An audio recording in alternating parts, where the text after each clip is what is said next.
Content creation is the new 9 to 5, but apparently it doesn't begin that way. It starts out as something you absolutely love and enjoy to do, and then you find yourself in a trap. And you ask yourself, how did I get here? 90% of people are in this trap, but then we have the 1% who manage to get out and enjoy the beauty of content creation. I think it's the perfect time for us to go back to the beginning, what I like to call phase one. For me, I have been a content creator for 3 years now and a full time content creator for two. I started out my content creation journey in 2022. At the time, I was a radio presenter.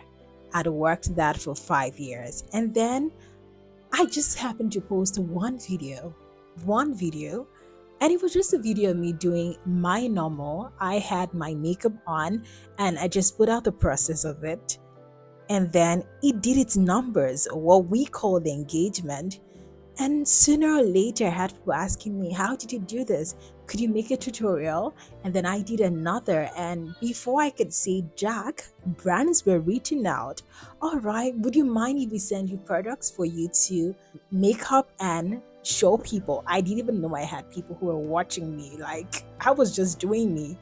And then I'm like, okay, so you can actually get free products for just doing what you absolutely love. Like, you're doing an everyday thing. It's a mundane, okay?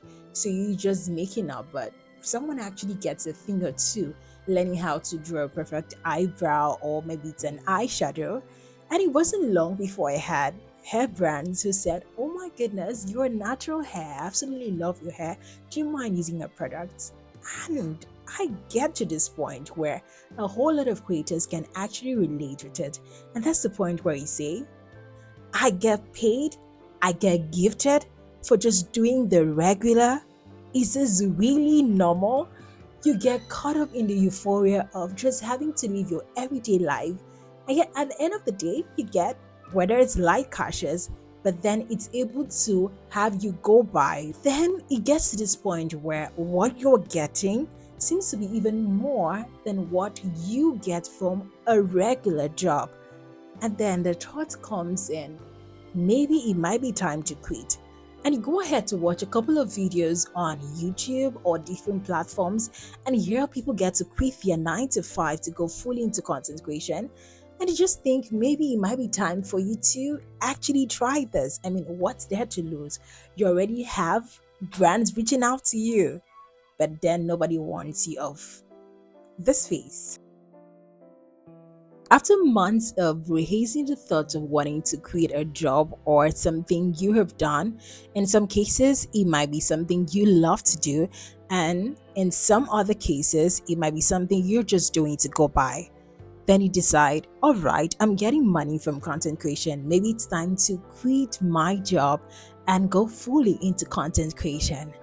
And I know that there are a lot of good and beautiful, amazing stories being told about that. As a matter of fact, I am working on a video to help someone who is possibly thinking of quitting their 9 to 5 to go fully into content creation, so you don't get to make the mistake that I made. I got this package from a brand and I'm about unboxing it. I'm actually unboxing it on YouTube first. Even though I was supposed to create a video on Instagram, but that's because I love you guys. I love you guys. And so let's go ahead. Can you guess the brand? Anyone that can guess that? I have something for you. All right, let's go ahead.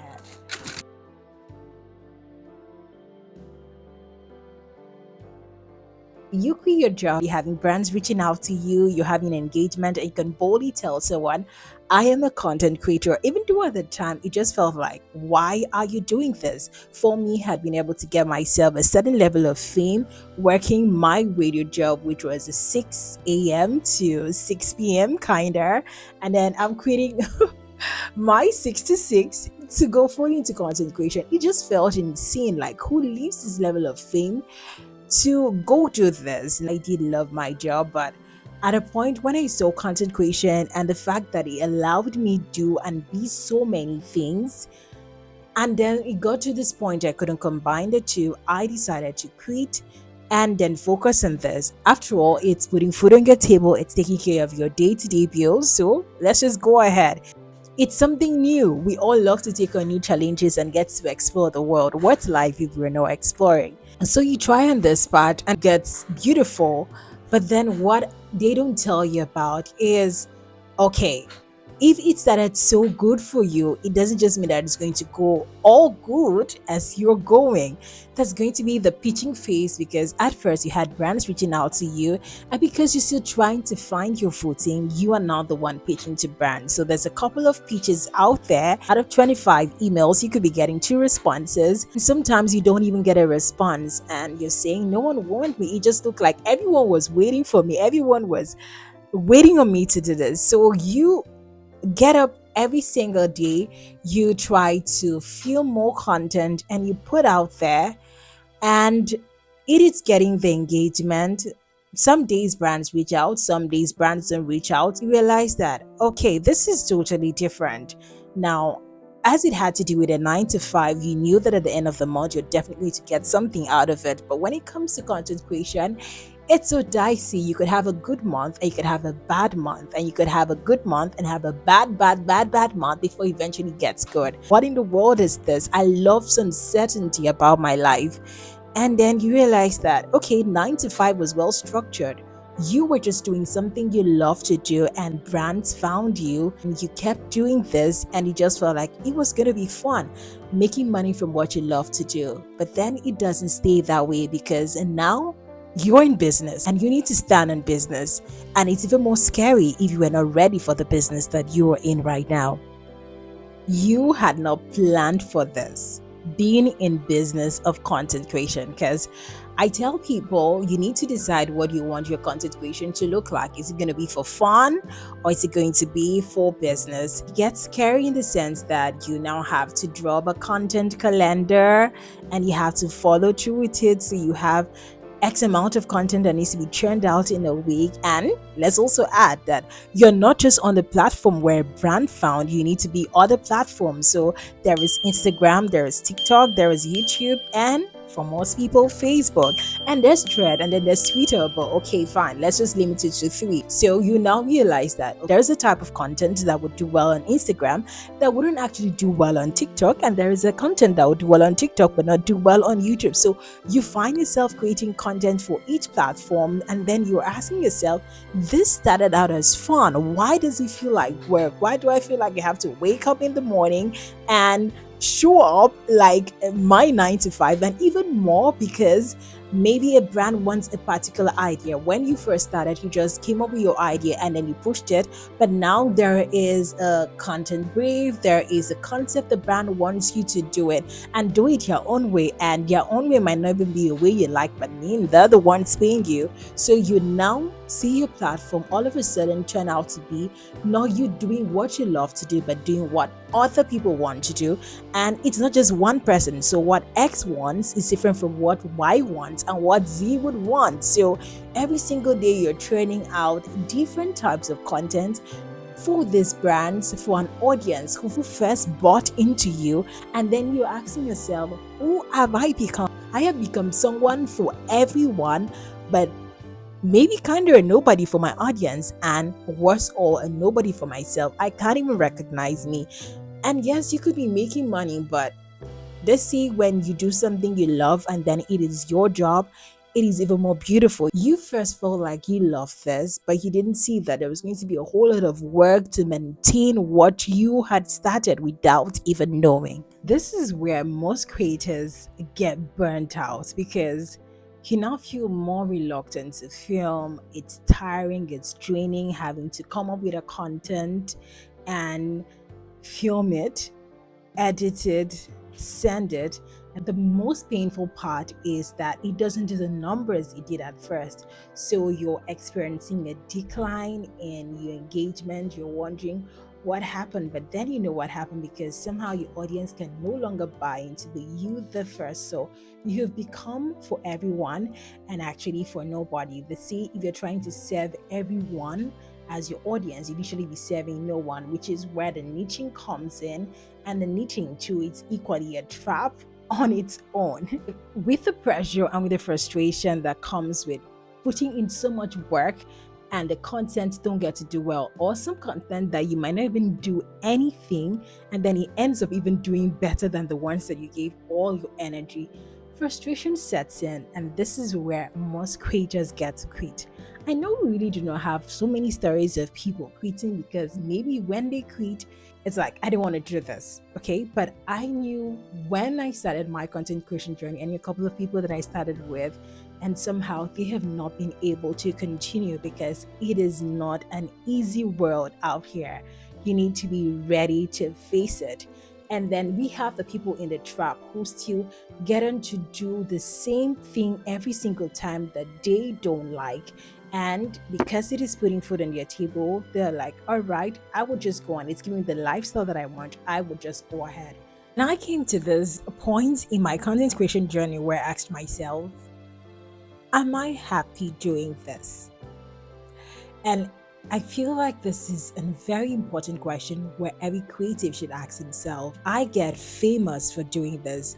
If I have 10 million people loving upon this, is this what I want to be known for a lifetime? And if the answer is no, then you are in a trap. This is a good time for us to get to the 1%. The 1% isn't just all about making money, just about having a successful content creation career. It's about asking the question, am I happy doing this? And then you can find the happiness, and you are doing something you love. It is fetching you the money you want, and you don't have to feel like it's a chore of some sort. Now, I am not saying that you will not get tired, you will not get to be drained. It happens in every phase. But here's the thing, that you've positioned yourself in a place where you're doing something that you will love to do. It doesn't matter if the algorithm is favoring that content. There are times where as I got into this phase where I put out content out there and then it might have low views, but at the end of the day, I'm happy that whoever got to see that content, this blessed their life. So it was that point where I had to ask myself, do I really want to be known for beauty content or for natural hair content? And I said, no, there's more to me. I love to be on a platform speaking and inspiring other creatives out there. Meanwhile, have an event this week where I would be comparing a creative showcase, and I'm super excited to be a part of something like this. This takes me to the different avenues in which you can make money as a creative. So it's not just that you're waiting for a brand to reach out to you before you start making money. There are digital products, there are digital courses, there are TikTok shops. Believe in yourself when you feel like, all right, I've been able to get to this point, I've learned a thing or two, and you have value to give to the world. What's stopping you from creating a digital course if you can do that? Or different streams of income, whether it's having to film someone else, something that your audience gets the benefit. That is your you make a business out of it for you, whether there is a brand coming in. And this would be a good time to start up a YouTube channel if you've been thinking if you should start or not. YouTube has actually changed my life, and I know that it can change anyone's life. So if you've been dilly darling, maybe I should also make that video of how YouTube changed my life. Alrighty, yes, that's more like 2 videos I'm owing you guys. Okay, so when you found yourself waking up every single day to do what you love, the burnout reduces and you are not having to work with super deadlines. Even when there are deadlines, the deadlines you can meet. So you can say a yes to this brand, a no to this brand, and life still goes on. You don't have to wake up feeling frustrated that, oh, I get to do what I don't want to do and serve it to an audience who are actually confused what next I'm actually coming with. So yes, the 1% isn't again about just being a successful creative, but a successful creative who is happy. And this takes me to having to delegate the 9 to 5 which you loved, which you built your world around before venturing into content creation, had structure set in place. You weren't the one doing everything. Now, I'm a big fan of your time is precious. So if you can delegate some things, whether it's having someone edit your videos, having someone create a thumbnail for you, it doesn't mean that you are less of a creative. It just means that you want to be able to meet up and not burn yourself out. And also, it's another avenue for someone to be able to express their creativity, because we just get to see one side of the triangle, another person gets to see the other side, and together we come and create a beautiful picture. So you see, everyone is contributing. That way, you've lessened the work. So, what can you delegate in your content creation journey? Maybe you're struggling with having to film X amount of content. Maybe it's time to have someone stay in front and film you. I noticed that when I had my sister help me out with that, I was a lot more consistent than I was before. So, what can lessen the workload for you and then make you do more without getting burnt out? By all means, do. It doesn't reduce your creativity. And when you get tired as a creative, please take a break. Yes, please take a break, because in having to serve a number and ensuring that you're turning X amount of content, you're going ahead and just doing this and doing that, you get lost in the process. But when you want to put out a content and check in, why am I doing this? Ask yourself, feed your why. Your why, is it good enough? Then by all means go ahead and put that content. There are some times where I see a content doing so well, I'm like, oh, you didn't get on this, this can actually go viral. But then I ask myself, does this sit in with my core values? Because in the end of the day, you're serving people, you're showing the world who you are, and you should do you and be happy. But it's my wish for you that as you watch this video, you get to experience the beautiful aspect of content creation. It is a journey. We all get to experience phases. I would not say that I'm fully in the 1%. I am a small YouTuber, though I don't even see myself as a small YouTuber. I see myself having millions of subscribers. But until that time, I would enjoy my now, but I will not get myself burnt out with what the algorithm is saying or my analytics is saying. Well, your analytics gets to communicate to you on what you like and what your audience wants. So you kind of create a balance. But when you find yourself losing you, find you, because if you must be able to create those content, your creative energy has to be protected, which is why you are the niche and you should protect your creative energy at all costs. I hope that this video inspires you to get out of that burnt phase in your content creation journey and see how you can create a balance where you're serving your audience, you are getting people reaching out to you, and most of all, you are happy because you are a creative. And I always say that a creative walks into a building and turns what is dead into life. And if you have to breathe life to any content, then you have to be happy. And that is important. So please get out of that trap. I'll see you in my next video. Bye.